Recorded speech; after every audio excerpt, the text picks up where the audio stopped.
I dream about a baby.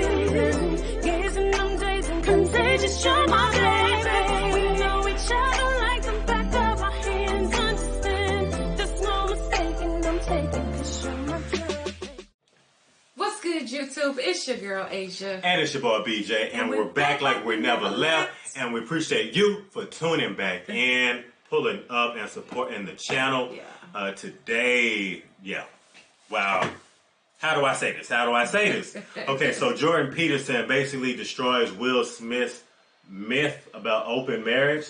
Now, I did read about Will Smith and Jada and knowing that they did have an open marriage, especially when they kind of went through kind of like their own marital issues and things of that nature. Like they kind of did their own little thing. It's already kind of quoted and noted that Jada had an entanglement. Get tangled up. She got in an entanglement with August Alsina. Babe, the words though. Entanglement, babe. They call it an entanglement. Stop it, okay? When you get entangled with someone. For lack of a better word. But yeah, we're about to check out Jordan Peterson debunking the myth of open marriage. I'm not sure what he's going to say or what it is in regards to Will and Jada having an open marriage, but...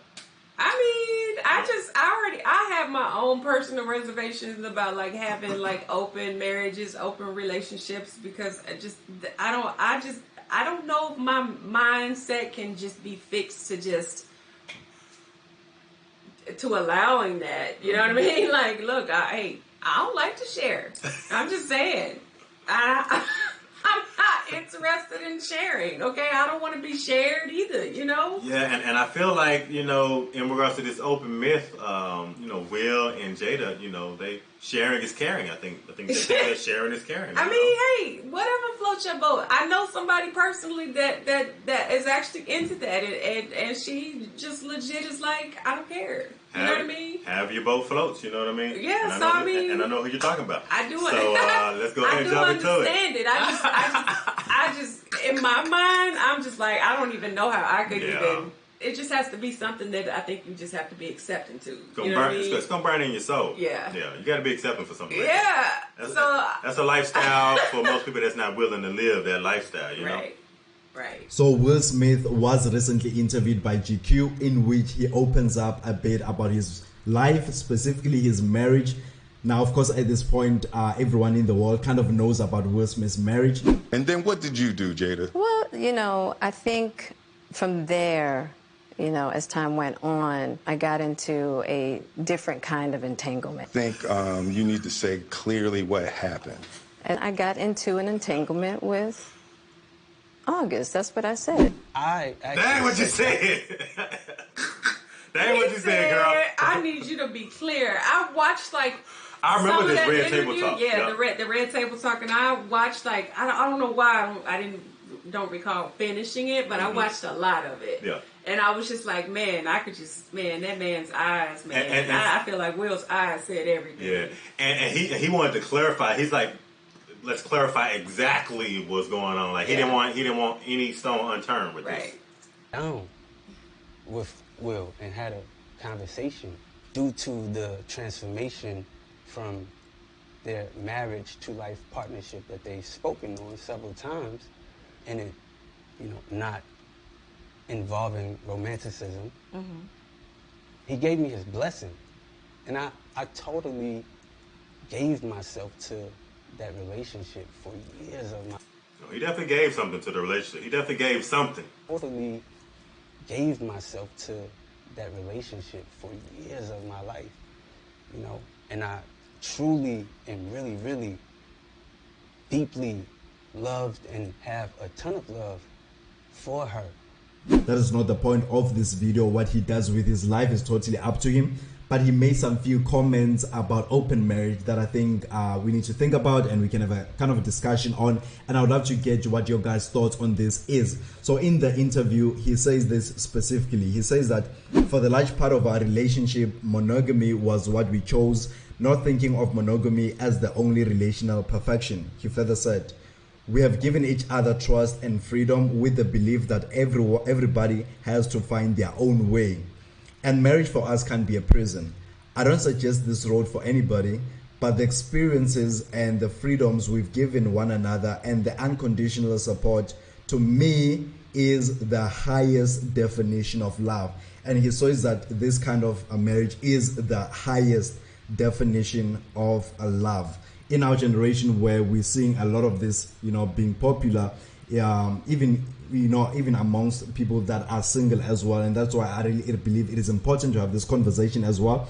And I want to play a clip by Jordan Peterson kind of talking about this particular issue. And then after this, guys, leave me your comments down below what you think about this and where do you stand with this as well. So enjoy the rest of this clip. Please give your perspective on why polyamory is bad for the individual and society. He's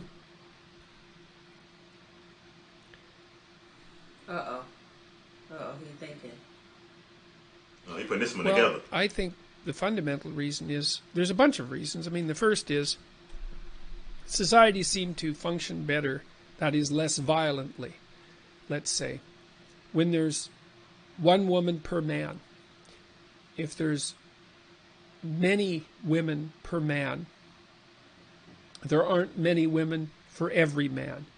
There are a handful of men, let's say a minority of men, a Pareto distribution of men who have a disproportionate number of women, and a lot of men who have none.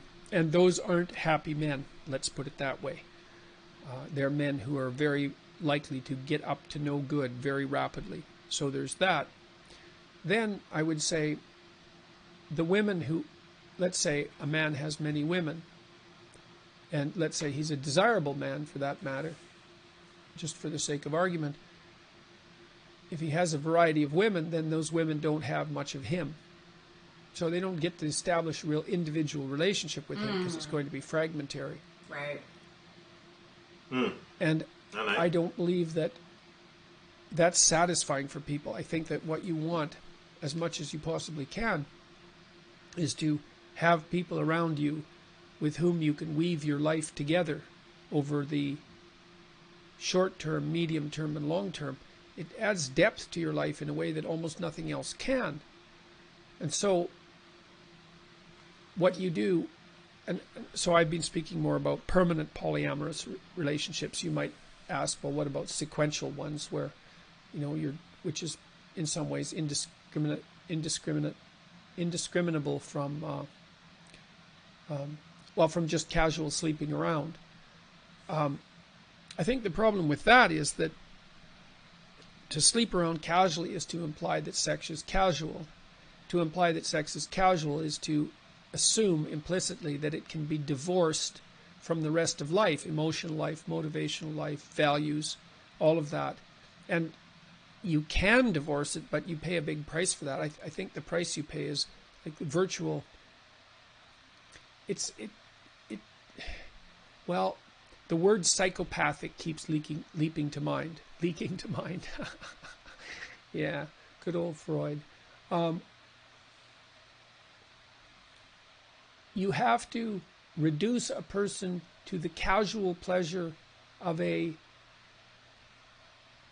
transient sexual interaction in order to sleep around casually. And I think that once you establish that as a habit with sex, which is a deep experience, if you'll do that with sex, which is a deep experience, then, and you learn how, then what makes you think that won't transfer to everything else that you do? That's a good idea.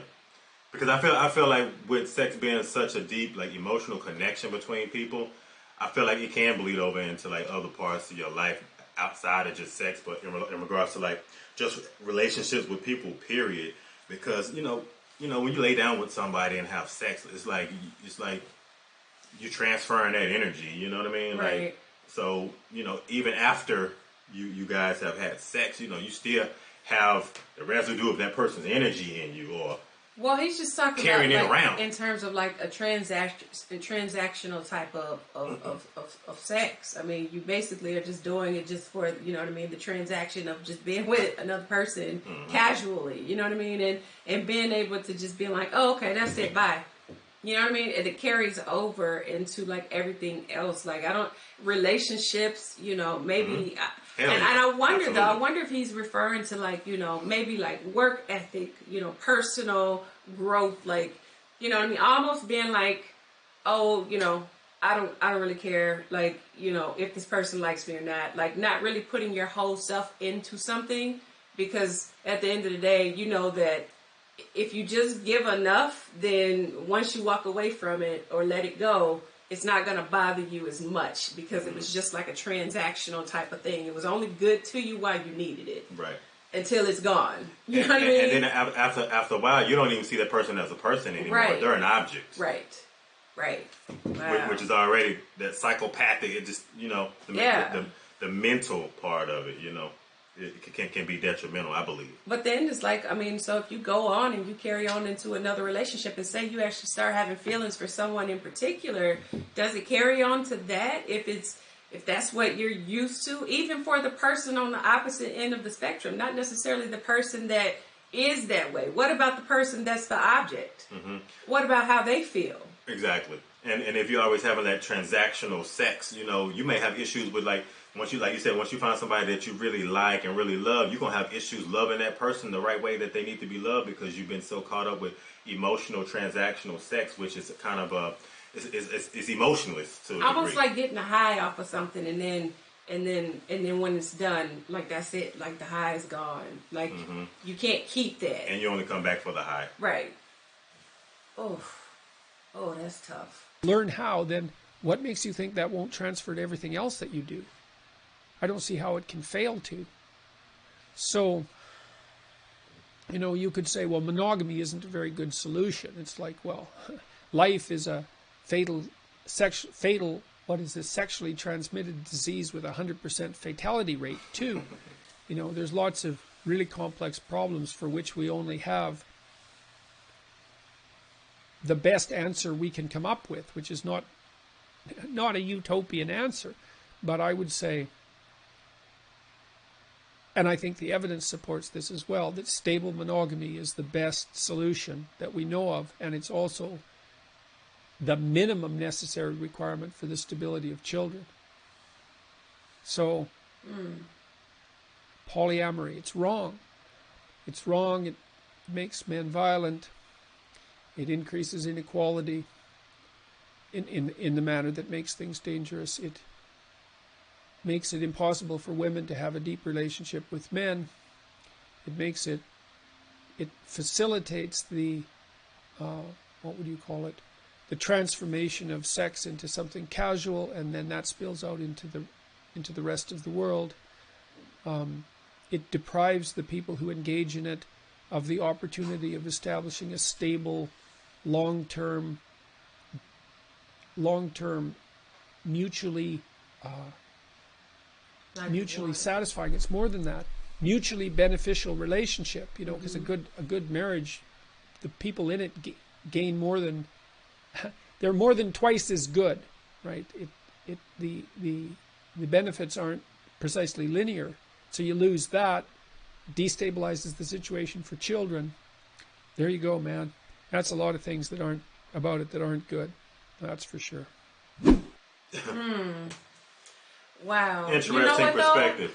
When I watched, I don't know what show this was. Like, it's like a polygamy type of show. Like, I want to say it's like one of those, what's the word I'm thinking of? Like in Oregon. I know, I can't think of the word. Like, where they have like the one guy, because wasn't there a whole situation with that? I hate even bringing it up as an example, but it was like some show that came on where this man had all these kids and all these women. Yeah. That's a little different. It's a little different, but where I was going with that is like, I remember watching the show and the ladies were like, you know, they were talking about how they were pregnant just how they were talking in general, like in terms of spending their time with him. Like they were just like, it sucks because, we all know that this girl is his favorite. And, they were making references and almost like feeling like less than because of how he was making them feel, but yet they loved him. Mm-hmm. You know what I mean? And so they stuck with him. They had all his kids. He had all these kids. I think I know what you're talking about. You know what I mean? I can't think of the show though, because I'm talking about two different things. Because there was the one show in Oregon, but I'm relating that to like another show that was on, but it wasn't related to that. Yeah. It was something like that, and it was like a polygamy type of show. Like that was the show that they were open. Yeah, and these women, I want to say it was like 3 or 4 women with this one guy, and they would come on, when they have their little session of like talking about things and their relationships with him. Yeah. One of the things that they would always bring up is like the one girl was the favorite girl, or they felt like, he would give her more attention, or every night she was the one that got to sleep in the bed with him. You know what I mean? Like, and they felt some type of way about that. But in my mind, I'm just like, when you think about that hypothetically, I'm just like, I don't, and Jordan's right, because I feel like, if you are making just a transactional type of situation to be what it is, like even for that other person, I feel like they go out and they do the same thing with other people because they will never be able to feel the deep connection, that emotion. Like it's almost like they cut that off. Mm-hmm. You train yourself to cut that off. You know what I mean? Like it is what it is, and when we're done, that's it. And then I don't want nothing else to do with you, type of thing. And it becomes. I feel like he's almost saying like it almost becomes like a thing. Like that's the mindset is no man is going to be good enough for me. It's just all I want from them is that, and all they want from that from me, all they want from me is the same thing, and that's it. Yeah. You know what I mean? Like how do you learn how to love? Like and see me. A lot of people are. There are people that are not for polygamy, but there are some people that are for polygamy. Mm-hmm. And I've watched some interviews where people have actually like sat down and talked about it. And they were like, polygamy for us is more of a business sense. You know what I mean? Like, just a quick breakdown. Like, they have one guy, 4 women, and the way that he picked the 4 women is based on what they can do for the business, the family business, our overall thing. Like, one woman is, might have graduated to be a teacher, got a degree to be a teacher. So she teaches all the kids. Right. You have another woman that has a major in finance, or, a woman that's good at, culinary, just whatever, and it evolves into like some type of business. Like they got a company running and all that kind of thing. They'll set up a business and everything, and it's a business type of thing, and it's understood that these are our roles. This is how we play it. But when you talk about like that deep connection with another person, it really comes down to the individuals. But I really feel like with polygamy, it would be very hard to have that deep connection with someone, especially because you have so many individuals intertwined, and there's only so much time out of a day. Yeah, you know what I mean. You can't spend time with everybody to be able to get on that deep connection level.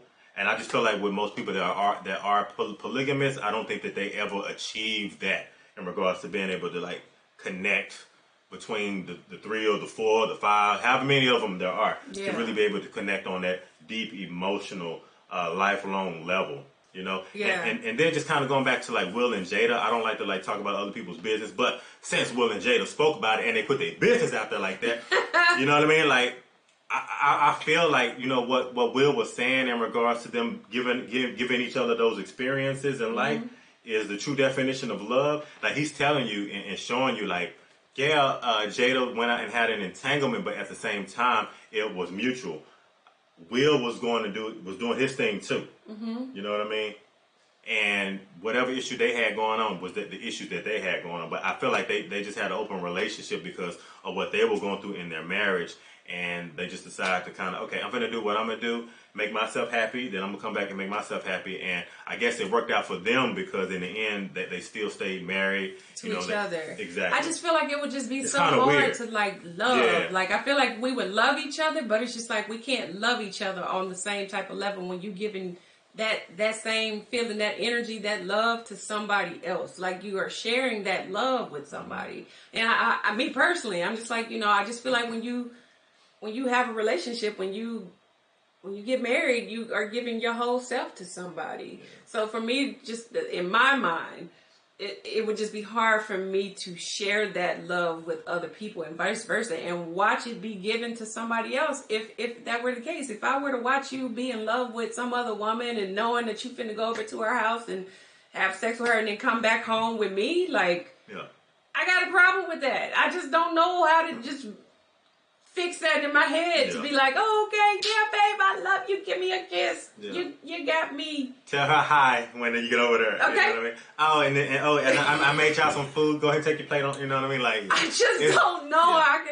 But I get it, because it is a different mindset. It's a different mind frame. It's a different way of life, and I totally understand that. Yeah, you have to be ready and prepared for that. And I feel like to a degree, you gotta like cut yourself off emotionally in regards to something. It's like something emotionally has to kind of be cut off, especially to some when degree, in order to accept that lifestyle. Yeah, because I'm just like, you just heard August say, I gave my whole self to that relationship, and I was in love with her. But it's like, even as being him, I'm like, at the end of the day, he know that she gonna go back and Jada cut you off. Yeah, and you left like, I couldn't do that. But see, and that's what I'm talking about, when people lay down with each other and have sex, and you transferring these types of like energy things. You're transferring things that you can't really see. You know, you're transferring energy between each other. I forgot what they call it, but they call it I can't think of it right now, but it's transferring of energy with, between two people. So when I walk away and I'm dating somebody else, I'm still walking around with the residue of that other person's energy on me. You know what I mean? And then you go and intertwine that with somebody else, and so on and so forth. And they're trying to figure out why you acting a certain ways because you've been, jumping, skinny dipping in the pool. Right. You know what I mean? But I like what Jordan said, because because people off emotionally, and I feel like people can never gain a lifelong type of love that every human should be able to experience in their life. Yeah. Like that deep emotional love connection. Because think about then, like once it was actually broke off, you see how the man looked like he was just heartbroken in that conversation. You can even see it on August's face. Like, he really loves some Jada. Yeah. I mean, that entanglement. But that's the thing, though. I feel like I just would be so butthurt over, like, dang, I gave a whole lot. I gave all of myself to this relationship, years. And then for somebody to just be like, okay, today's the last day of that. I'm done. Especially when he said Will gave. That's the part that kind of hit me. When Will kind of like blessed the whole situation. Like, oh yeah. Jada's she is doing her thing. Like, y'all, whatever. But but I was just like, yeah, man, wow. It's heavy. What if you get somebody, that just put it down way better than you and your wife or me? You know what I mean? Whatever. But see, that's the thing. Like, I feel like that's what Jada. I feel like that's what Jada was engaging in to a degree. But at the end of the day, as far as her love, she got children. She, you know what I mean? Like, she shared, a whole life with him. So at the end of the day, like, the lust is gonna wear off. But they raised kids. Who? Will and Jada. That's what I'm saying. They have kids together, so I feel like that's going to last way longer than just having this lust. But they raised them through all of this, is what I'm saying. Yeah, they did. Even with the kids probably knowing to some degree. Wow. Yeah. But I like this a lot. I like what Jordan Peterson said, just in regards to just like polygamy. Because wouldn't it be like, you don't want to bring your kids around like the other woman or the other man, and then you see your mom. Mm-hmm. I don't know. Because I watched the whole interview, and August would be at the crib, like Will and Jada's house, he's kicking it, like on the couch, kicked up, chilling. Yeah, man. Open relationships is real like that. Y'all, no way. Yeah. I'm just saying, hey, if you're in an open relationship, y'all explain it to me down below. How does it make you happy? Okay, I just want to know. Like, some people ain't, and they just be straight up, be honest. Or if you're not in a polygamy relationship, why not? Right. Why is it important to you to stay faithful to just one person? Yeah, to be monogamous. Yeah. Please let us know. Drop the comment. This was really good to just touch on it and be able to get like two perspectives, from Will and Jada's perspective, and then to be able to hear Jordan Peterson regarding polygamy too. Yeah. So hey, if y'all enjoyed this video, be sure you give us a big thumbs up, like, comment, and subscribe. Smash that notification bell. Join the family, y'all. And if ain't nobody else told you, we love you. And we gonna see y'all in the next video, y'all. We appreciate y'all for watching. Thank you so much. Yeah.